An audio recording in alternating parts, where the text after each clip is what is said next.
Hello दोस्तों, मैं रिग्नोर स्वागत करता हूं अपने यूट्यूब चैनल साइंस क्लासेस में। आज के वीडियो में डिस्कस करेंगे स्टैटिक चार्ज प्रिवेंशन के बारे में एंड अर्थिंग पिट और अर्थिंग ग्रिड क्या होता है इनके बारे में डिस्कस करेंगे। और ये डिस्कस करेंगे कि अर्थिंग जंपर क्या होता है एंड इसका यूज क्यों किया जाता है एंड लाइनों में अर्थिंग जंपर क्यों प्रोवाइड कराए जाते हैं। इन सब चीजों के बारे में आज डिस्कस करेंगे, ठीक है। तो हालांकि इससे पहले मैं आपको एक वीडियो बना चुका हूं जिसमें मैं बताया था कि स्टैटिक चार्ज क्या होता है एंड स्टैटिक चार्ज कैसे बिल्डअप होता है, ठीक है। तो उस वीडियो में आपको बताया था कि जब दो ऑब्जेक्ट के बीच में फ्रिक्शन होता है या दो मटेरियल्स के बीच में फ्रिक्शन होता है तो स्टैटिक चार्ज बिल्डअप होता है। बेसिकली होता क्या है कि जब दो ऑब्जेक्ट के बीच में फ्रिक्शन होता है तो इन दोनों ऑब्जेक्ट के बीच में इलेक्ट्रॉन का स्थानांतरण होता है और एक ऑब्जेक्ट पे नेगेटिव चार्ज की संख्या बढ़ जाती है और एक ऑब्जेक्ट पे पॉजिटिव चार्ज की संख्या बढ़ जाती है। और ये चार्ज तब तक उस ऑब्जेक्ट पे एक्यूमुलेट रहते हैं जब तक कि उन्हें कहीं निकलने का रास्ता न मिल जाए। और जब ये ऑब्जेक्ट किसी कंडक्टिंग मटेरियल से कांटेक्ट में आते हैं तो वो अपना चार्ज डिस्चार्ज करते हैं और जब चार्ज डिस्चार्ज होता है तो उस समय एक स्पार्क जनरेट होता है। यही स्पार्क जो होता है केमिकल इंडस्ट्रीज के लिए डेंजरस हो जाता है, ठीक है।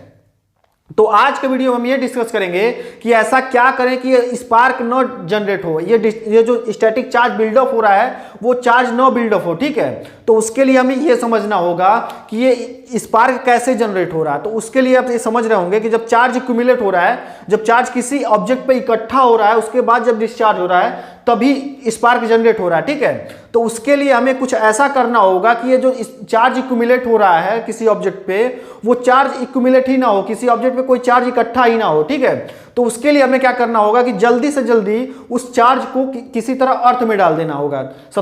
इसका सबसे बेस्ट ऑप्शन, जो सबसे सुटेबल चीज जो है वो ये है कि वो जो चार्ज एक्यूमुलेट हो रहा है उस चार्ज को किसी ना किसी तरह करके अर्थ में डाल दिया जाए, ठीक है। और जब अर्थ में चला जाएगा तो वहां पे वो चार्ज इकट्ठा होगा ही नहीं, ठीक है। तो उसके लिए हम क्या करते हैं कि केमिकल इंडस्ट्रीज में जितने भी कंडक्टिंग मटेरियल से बने इक्विपमेंट्स हैं उन सभी को क्या किया जाता है, अर्थिंग से कनेक्ट कर दिया जाता है, ठीक है। तो उसमें होता क्या है कि जब स्टैटिक चार्ज बिल्डअप होता है तो वो चार्ज वहां पे इकट्ठा ना होके अर्थ में चला जाता है और जब अर्थ में चला जाएगा तो वहां पे चार्ज तो इकट्ठा हुआ नहीं। जब चार्ज वहां पे एक्यूमुलेट ही नहीं हुआ तो वहां पे स्पार्क जनरेट कहां से होगा, ठीक है। तो उसके लिए हम अर्थ में उसको कर देते हैं। अब अर्थ में उस चार्ज को अर्थ में डालने के लिए क्या करते हैं, तो उसके लिए हम अर्थिंग पिट से उस इक्विपमेंट को कनेक्ट करते हैं, ठीक है। अब ये अर्थिंग पिट क्या होता है इस चीज को हम समझ लेते हैं। तो देखिएगा, आप केमिकल इंडस्ट्रीज में अगर विजिट किए होंगे, जब आप केमिकल इंडस्ट्री में जाएंगे तो वहां देखेंगे कि जगह जगह पे अर्थिंग पिट बना रहता है। उसमें होता क्या है, बेसिकली एक 3 मीटर गहरा गड्ढा होता है, एक 3 मीटर गहराई का एक गड्ढा होता है जिसमें कॉपर की रॉड डाली जाती है। कॉपर की रॉड, यहाँ पे कॉपर की रॉड इसलिए यूज किया जाता है क्योंकि ये जो कॉपर होता है ये इलेक्ट्रिसिटी का गुड कंडक्टर होता है, ठीक है। इसमें जो इलेक्ट्रिसिटी होती है वो बहुत अच्छे से फ्लो होती है, ठीक है। एंड इसमें इस गड्ढे में देखिए साल्ट और चारकोल को डाला जाता है। साल्ट यानी कि नमक और कोयला को डाला जाता है इसमें, ठीक है। तो इसमें देखिए जब इस गड्ढे में साल्ट को डालते हैं तो साल्ट का इसमें क्या रहता है कि यहाँ पे ये मॉइस्चर क्रिएट करता है, यहाँ पे मॉइस्चर आने लगता है, ठीक है। यहाँ पे जो मिट्टी होगी उसमें मॉइस्चर आ जाएंगे, ठीक है। तो उससे होता क्या है कि उस मिट्टी की, उस सॉइल की कंडक्टिविटी बढ़ जाती है, ठीक है। उस सॉइल की कंडक्टिविटी क्या होती है, इंक्रीज हो जाती है। और जो चारकोल होता है ये उस कंडक्टिविटी को बनाए रखता है, उस कंडक्टिविटी को क्या करता है, बनाए रखता है, ठीक है। तो अर्थिंग पिट का बेसिकली मतलब यही होता है कि वहां की जो सॉइल है, वहां की जो मिट्टी है वो उसका रेजिस्टेंस कम हो जाए, उसकी कंडक्टिविटी बढ़ जाए, जिससे होगा क्या कि जो भी इक्विपमेंट इस अर्थिंग पिट से कनेक्ट रहेगा उस इक्विपमेंट में जो स्टैटिक चार्ज है और जो एक लीकेज करंट होता है उसको हम आपको बता रहे हैं, तो उसको क्या होगा, वो जो स्टैटिक चार्ज वो आसानी से जल्दी क्या हो, अर्थ में चला जाए, ठीक है, जिससे कोई खतरा नहीं होगा, ठीक है। और देखिएगा ये जो अर्थिंग पिट बनाया जाता है इसमें एक चीज का ध्यान रखा जाता है कि इसका जो रेजिस्टेंस है वो 1 ओम से अधिक ना हो। इसका जो रेजिस्टेंस है नॉट मोर देन 1 ओम, मतलब 1 ओम से ज्यादा इसका रेजिस्टेंस नहीं होना चाहिए। इस चीज का इसमें ध्यान दिया जाता है, ठीक है। तो इतना आप समझ गए कि अर्थिंग पिट क्या होता है, ठीक है। अब एक चीज आप समझ लीजिए कि अर्थिंग ग्रिड क्या होता है। तो देखिएगा, जब 2 या 2 से अधिक अर्थिंग पिट को एक दूसरे से इंटरकनेक्ट कर दिया जाता है तो अर्थिंग ग्रिड का निर्माण होता है, ठीक है। तब क्या होता है, अर्थिंग ग्रिड का निर्माण होता है। जैसे मान लीजिए 2 अर्थिंग पिट है, 5 है, 6 है, 10 है अर्थिंग पिट है। ऐसा तो नहीं है कि किसी केमिकल इंडस्ट्री में केवल एक ही अर्थिंग पिट होगा, बहुत सारे अर्थिंग पिट बनाए जाते हैं क्योंकि उसमें बहुत सारे इक्विपमेंट्स को ऑपरेट किया जाता है, ठीक है। तो उससे एक अर्थिंग पिट से तो काम चलेगा नहीं, ठीक है।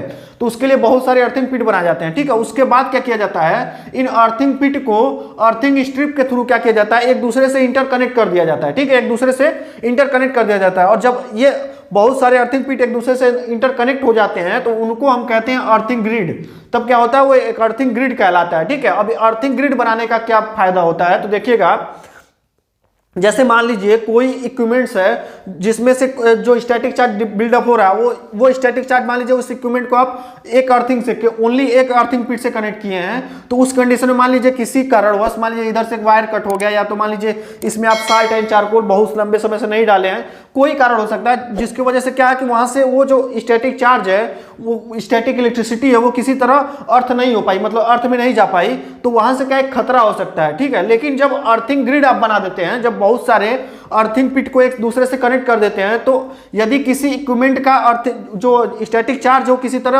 अर्थ नहीं हो पाएगा किसी एक अर्थिंग पिट के थ्रू, तो वो दूसरे अर्थिंग पिट के थ्रू क्या होगा, अर्थ में चला जाएगा, क्योंकि बहुत सारे अर्थिंग पिट क्या हुए हैं एक दूसरे से कनेक्ट हैं। तो इसका मतलब क्या होता है कि कोई भी इक्विपमेंट ओनली एक अर्थिंग पिट से नहीं कनेक्ट हुआ। जब अर्थिंग ग्रिड बना देते हैं तो उस कंडीशन में क्या होता है, एक इक्विपमेंट बहुत सारे अर्थिंग पिट से कनेक्ट है, तो उस कंडीशन में क्या होगा कि अगर एक अर्थिंग पिट किसी कारणवश नहीं काम किया तो दूसरे अर्थिंग पिट के थ्रू क्या होगा, वो चार्ज क्या होंगे, अर्थ में चले जाएंगे। ठीक है, अब यहां पे एक चीज और समझ लीजिए कि लीकेज करंट क्या होता है। ये जो अर्थिंग पिट होता है ये एक ही काम नहीं करता है, इसमें इसका दो काम होता है।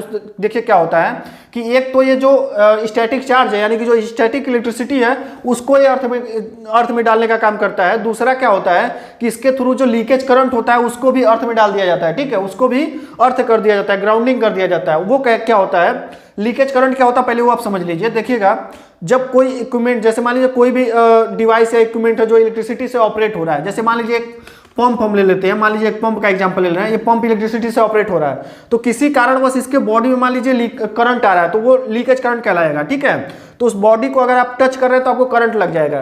तो उस कंडीशन में क्या किया जाता है, हर एक पंप को, मतलब आपको हम पहले भी बता चुके हैं कि इंडस्ट्री में जितने भी इक्विपमेंट्स होते हैं कंडक्टिंग मटेरियल से बने हुए, उन सभी को क्या किया जाता है, अर्थ से कनेक्ट कर दिया जाता है। तो जब अर्थ से कनेक्ट रहेगा, मान लीजिए इसको हम अर्थिंग से कनेक्ट कर दिए, तो जब इसको अर्थिंग से कनेक्ट कर देंगे उस कंडीशन में अगर इसमें लीकेज करंट भी होगा और कोई आदमी उसको टच भी कर दिया तो उसको करंट नहीं लगेगा। ठीक है, वो क्यों नहीं लगेगा, तो उसका कारण होता है, तो देखिएगा जो ह्यूमन बॉडी होती है उसका जो रेजिस्टेंस होता है वो 1000 ओम होता है। वो क्या होता है, 1000 ओम होता है। और जो अर्थ होता है, अर्थ का जो रेजिस्टेंस होता है लगभग 0 ओम होता है। वो क्या होता है, लगभग 0 ओम होता है। तो उस कंडीशन में क्या होता है, अगर आप उस पंप को टच करेंगे तो आपका तो रेजिस्टेंस ज्यादा है और ऑलरेडी वो क्या है कि 0 ओम वाले सोर्स से वो कनेक्ट है वो इक्विपमेंट, तो वो जो लीकेज करंट है वो आपके अंदर ना आके वो डायरेक्ट क्या होती है, अर्थ में चली जाती है। ठीक है, तो लीकेज करंट से के सेफ्टी के लिए भी आप उस इक्विपमेंट को अर्थ किया जाता है, जिससे क्या किसी आदमी को शॉक नहीं लगता है और वो जो लीकेज करंट है वो अर्थ में चला जाता है। और दूसरा तो आप समझ ही रहे हैं कि जो भी स्टैटिक इलेक्ट्रिसिटी होती है, जो स्टैटिक चार्ज होता है वो भी अर्थ में चला जाता है अर्थिंग पिट के थ्रू। ठीक है, तो आप इतना समझ गए कि अर्थिंग पिट क्या होता है एंड अर्थिंग ग्रिड क्या होता है। अब चलते हैं अर्थिंग जंपर पे। ठीक है, अब बात करते हैं अर्थिंग जंपर पे, तो इसको हम मिटा देते हैं। तो अब देखेंगे अर्थिंग जंपर के बारे में कि अर्थिंग जंपर क्या होता है, इसका यूज क्यों किया जाता है। इसका यूज क्यों किया जाता है, इसका अगर हम आंसर दें सिंपल लैंग्वेज में, तो अर्थिंग जंपर का यूज स्टैटिक चार्ज को पास करने के लिए किया जाता है। ठीक है, इसको डिटेल में समझते हैं। ये जो फिगर एक फिगर हम बनाए, इसमें देखिए दो पाइपें आपस में कनेक्ट हो रही हैं फ्लैंजेस के थ्रू। ठीक है, और इसके बीच में एक गैस्केट लगाया हुआ है। ठीक है, ये गैस्केट क्यों लगाया जाता है, इसका कारण होता है कि अगर बिना गैस्केट लगाए हुए दो पाइपों को अगर हम टाइट कर दें नट बोल्ट के थ्रू, चाहे कितना भी टाइट कर दें, उसके बाद उसमें यदि कोई फ्लूइड फ्लो करेगा तो इस फ्लैंजेस से क्या होगा, लीकेज होगा। ठीक है, तो लीकेज को अवॉइड करने के लिए गैस्केट का यूज किया जाता है। ठीक है, और ये गैस्केट जो होते हैं वेरियस मटेरियल्स के बने होते हैं, जैसे मेटल्स के हो गए, नॉन मेटल्स के हो गए, कंपोजिट मटेरियल्स के ये गैस्केट होते हैं। ठीक है, लेकिन अधिकतर केस में नॉन मेटल्स की गैस्केट यूज की जाती हैं। नॉन मेटल्स की गैस्केट यानी कि जैसे पीटीएफई हो गया, रबर हो गया, फाइबर हो गया, टेफ्लॉन हो गया, ये सब गैस्केट यूज किए जाते हैं। ठीक है, तो जब किसी दो पाइपों के बीच में अगर नॉन मेटेलिक गैस्केट यूज किया गया है, उसके बाद मान लीजिए इस पाइप में कोई सॉल्वेंट फ्लो कर रहा है। ठीक है, और सॉल्वेंट जब फ्लो करेगा तो मान लीजिए जो सॉल्वेंट है और ये जो पाइप का सरफेस है, इन दोनों के बीच में क्या होता है, फ्रिक्शन होता है। जब फ्रिक्शन होता है तो इसमें स्टैटिक चार्ज बिल्डअप होते हैं, इसमें क्या होता है, स्टैटिक चार्ज डेवलप होते हैं। और आगे चल के तो आप यहाँ पे एक गैस्केट यूज कर दिए हैं, तो ये चार्ज क्या होते हैं, आगे नहीं पास हो पाते हैं। और हम आपको पहले भी बता चुके हैं कि यदि कहीं पे चार्ज एक्यूमुलेट हो रहा है तो चार्ज एक्यूमुलेट होगा तो स्पार्क होने का खतरा रहेगा। ठीक है, तो हमें क्या करना, उस चार्ज को एक्यूमुलेट नहीं होने देना है। तो उसके लिए हम क्या करते हैं, अर्थिंग जंपर का यूज करते हैं। ठीक है, ये जो अर्थिंग जंपर होते हैं ये कॉपर या एल्यूमिनियम के यूज किए जाते हैं, लेकिन कॉपर का जो होता है वो बेस्ट होता है, क्योंकि कॉपर जो होती है इलेक्ट्रिसिटी का गुड कंडक्टर होता है, तो इसमें कॉपर का यूज करने से और आसानी से जल्दी पास हो जाते हैं जो स्टैटिक चार्ज होते हैं। ठीक है, तो इसलिए अर्थिंग जंपर का यूज किए जाते हैं ताकि जो बीच में जो गैस्केट लगा हुआ है उसके वजह से कहीं पे जो स्टैटिक चार्ज है वो कहीं पे एक्यूमुलेट ना हो, उसके लिए हम अर्थिंग जंपर का यूज करते हैं। जो चार्ज होगा वो आसानी से पास हो जाएगा, ठीक है। उसके बाद ये पाइप कहीं ना कहीं अर्थिंग से कनेक्ट रहता है, तो उसके बाद वो क्या होता है, चार्ज आसानी से अर्थ में चला जाता है, और जब अर्थ में चला जाता है तो इधर कहीं स्पार्क होने का खतरा नहीं रहता है, ठीक है। तो इसलिए अर्थिंग जंपर का यूज करते हैं। अब यहाँ पे देखिए क्वेश्चन आपका बन रहा होगा कि यहाँ पे बोल्ट तो कनेक्ट रहता ही है, बोल्ट तो मेटल का ही है, तो अर्थिंग जंपर यूज करने का क्या मतलब है, बोल्ट से भी तो जा सकता है इलेक्ट्रॉन।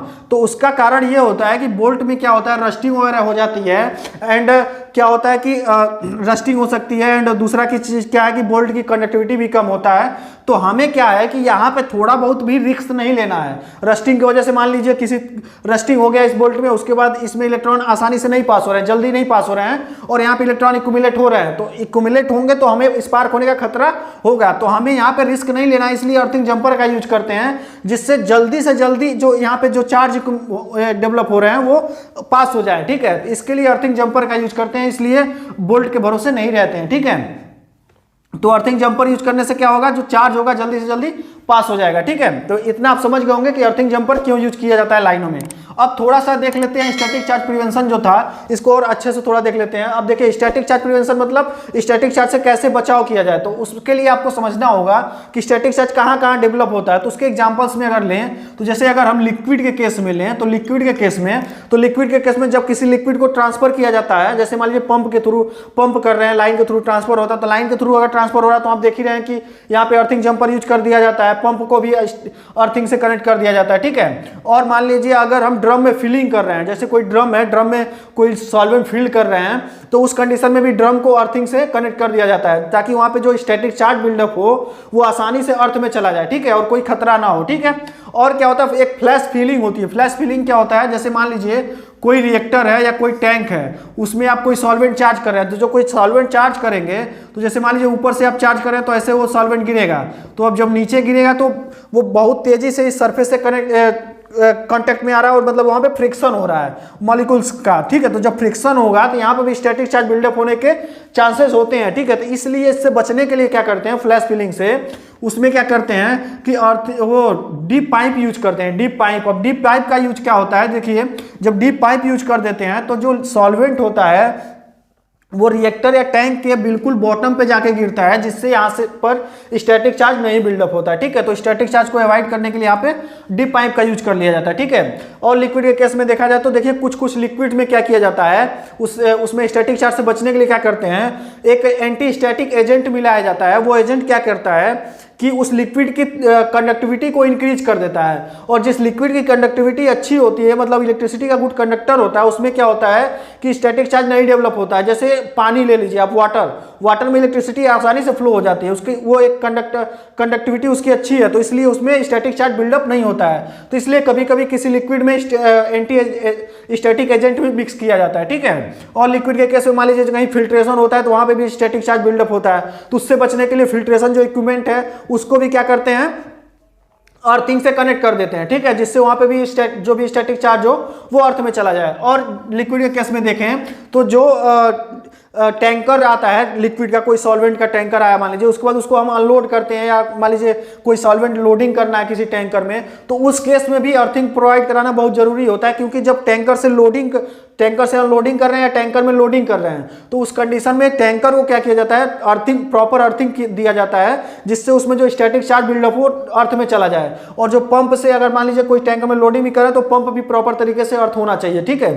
तो ये सब चीजों का ध्यान दिया जाता है और स्टैटिक चार्ज प्रिवेंशन में लिक्विड के केस में। अगर फिर पाउडर के केस में अगर हम देखें, पाउडर के केस में देखिए, जैसे मान लीजिए कोई पाउडर की सीविंग हो रही है या ग्राइंडिंग हो रही है, पोलराइजिंग हो रही है, तो उस केस में भी स्टैटिक चार्ज बिल्डअप होते हैं। इसलिए जो इक्विपमेंट होता है, जैसे मान लीजिए जो ग्राइंडिंग इक्विपमेंट है, पोलराइजर है, उनको भी प्रॉपर तरीके से अर्थिंग दिया जाता है, जिससे उसमें जो स्टैटिक चार्ज बिल्डअप हो वो अर्थ में चला जाए, ठीक है।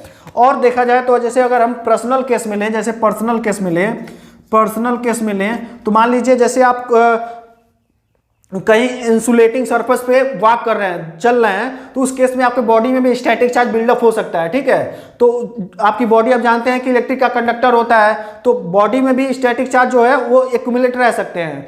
तो उस केस में क्या रहता है कि देखिए केमिकल इंडस्ट्री में जगह जगह पे क्या होता है, अर्थिंग टच पैड लगा रहता है, उसको जब आप टच करते हैं तो आपकी बॉडी में जो भी स्टैटिक चार्ज होता है वो क्या होता है, डिस्चार्ज हो जाता है। जैसे कहीं कहीं पे बहुत ज्यादा एक्सट्रीम लेवल पे ध्यान दिया जाता है, जैसे मानिए हाइड्रोजनेशन प्लांट हो गया, कहीं हाइड्रोजनेशन प्लांट में आप अगर इंटर कर रहे हैं तो उससे पहले आप टच पैड को टच जरूर करें, अर्थिंग टच पैड को, क्योंकि अगर आपकी बॉडी में जो स्टैटिक चार्ज होगा वहां से क्या होगा, डिस्चार्ज हो जाएगा। नहीं तो आप अगर हाइड्रोजनेशन एरिया में गए, कहीं स्पार्क होने का कारण खतरा हो सकता है। एक चीज आप ध्यान रखिएगा कि स्पार्क अगर बहुत मतलब जरूरी नहीं है कि स्पार्क हुआ तो फायर लगी जाए, उसके बहुत सारे कंडीशंस होते हैं। वो कंडीशंस क्या होती है, वो जो स्पार्क जनरेट हुआ उसका मिनिमम इग्निशन एनर्जी कितना है वो डिपेंड करता है, वहाँ पे फ्लेमेबल एटमॉस्फेयर है कि नहीं है, एलईआर और यूईएल कितना है वहाँ पे, ये सब चीज़ें डिपेंड करती हैं फायर लगने के लिए। उसको हम अलग किसी वीडियो में डिस्कस कर देंगे, ठीक है। लेकिन आपको क्या है कि स्पार्क से बचना ही है किसी तरह,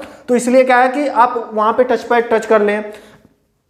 पर्सनल केस में और भी कपड़ों से भी स्टैटिक चार्ज बिल्डअप होता है, इसलिए आप ध्यान दिए होंगे कि जो रिफाइनरीज इंडस्ट्रीज होती हैं उसमें एंटी स्टैटिक क्लॉथ दिया जाता है, ठीक है। वो क्लॉथ पहनने से क्या होता है कि स्टैटिक चार्ज नहीं बिल्डअप होता उस क्लॉथ में। वो क्लॉथ हालांकि मल्टीपर्पज से होता है, उसमें फ्लैश फायर से भी वो कपड़ा बचाता है, लेकिन उसका एक कारण ये भी होता है कि उस कपड़े में स्टैटिक चार्ज भी नहीं बिल्डअप होता है, ठीक है। तो ये सब चीज़ें होती हैं। तो अब आप समझ गए होंगे कि स्टैटिक चार्ज प्रिवेंशन के लिए क्या क्या किया जाता है, एंड अर्थिंग पिट क्या होता है, अर्थिंग ग्रिड क्या होता है, अर्थिंग जंपर्स क्या होते हैं, ठीक है। तो अब मिलते हैं नेक्स्ट वीडियो में, ठीक है।